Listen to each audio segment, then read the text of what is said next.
Artist, activist, community builder, teacher, Latoya Ruby Frazier's ideas of art making come together in her first retrospective exhibition. Jeffrey Brown has the story for Art in Action, our ongoing look at the intersection of arts and democracy, and part of our series Canvas. They are monuments of a kind we're not used to seeing. Artworks intended to honor workers, document and address economic and social ills, and bring about small d democratic action. Latoya Ruby Frazier calls her exhibition at New York's Museum of Modern Art Monuments of Solidarity, tapping the power of photography. We live in a world where we're pretty desensitized, right? And we just want to keep swiping through images, and we're not really pausing and slowing down and thinking about what the power of images actually are, right? I believe in the power of photography to reshape how we see ourselves in our families, in our communities, in the world, how we relate to other people. Frazier first gained notice in a 2015 MacArthur Genius Award for a series she titled The Notion of Family, portraying herself, her mother, and grandmother within the larger context of America's industrial decline. She grew up in Braddock, Pennsylvania, a once thriving town where Andrew Carnegie built his first steel mill, now in economic distress. Her museum retrospective begins there, enhanced with silent videos. And a wall installation, a kind of poem listing various toxins found in Braddock's air. She shows the closing of a major medical center, and her response through art to a Levi Strauss ad campaign that used her town as a setting for so-called urban pioneers and featured a tagline that read, "Go forth." Frazier asked, "Go forth where?" I'm very interested in that as an artist and as a citizen, ways that we're able to show up for other people, especially people who may not be able to give us anything in return. If one wants to explore those issues in our culture and society and politics, there are different ways to do it. Why is the camera your way in? Because that's how I got my start. So I view myself at this point as someone who is living a life of purpose, that has chosen to live my life taking my creative gifts in service to people in the industrial heartland of America. It's where I'm born and raised from, and I've always felt, and I actually witnessed how people were forgotten and became invisible, and people weren't telling those stories anymore. Another series, Flint is Family, in 3 acts, centered on the water crisis in Flint, Michigan that began in 2014, and its impact on specific individuals, notably Shay Cobb and her daughter, Zion.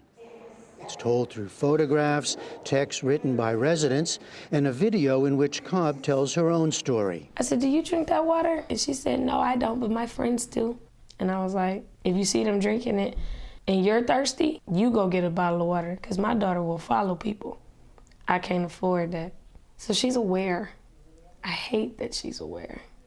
Frazier is the artist, but her work is always a collaboration, a collective approach that empowers people normally seen only as subjects. So really embedding myself into their lives, into the social fabric of that community, and then that's when we start to really make the portraits together.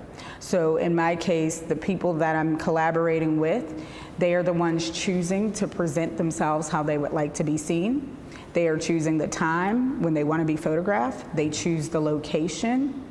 And then they also choose to say what it is that they want to say. And so I work directly with them. So in a lot of ways, I wear many hats in order to create this robust series of images and voices and storytelling.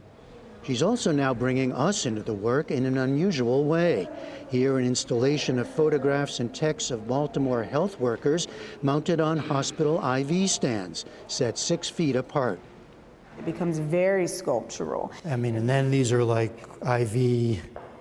Yes, the intravenous pulse stand. So here's what you start to realize is like, wait a minute.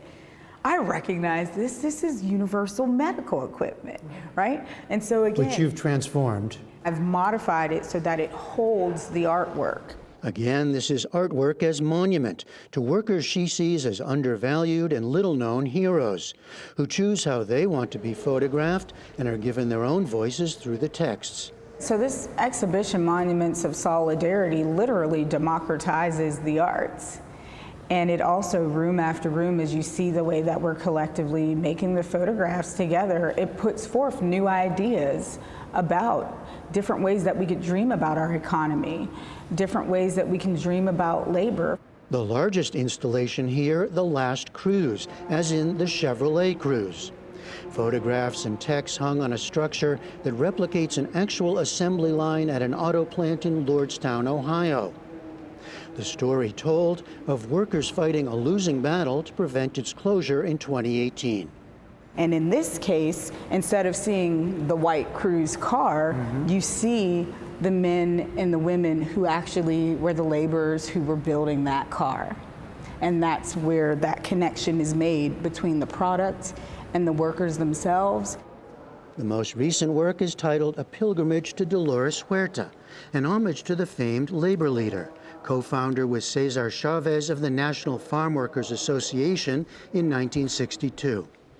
Throughout the exhibition, Fraser says she's showing how everyday citizens have power to make their lives better, and how artists and museums can expand their purview to capture and show that.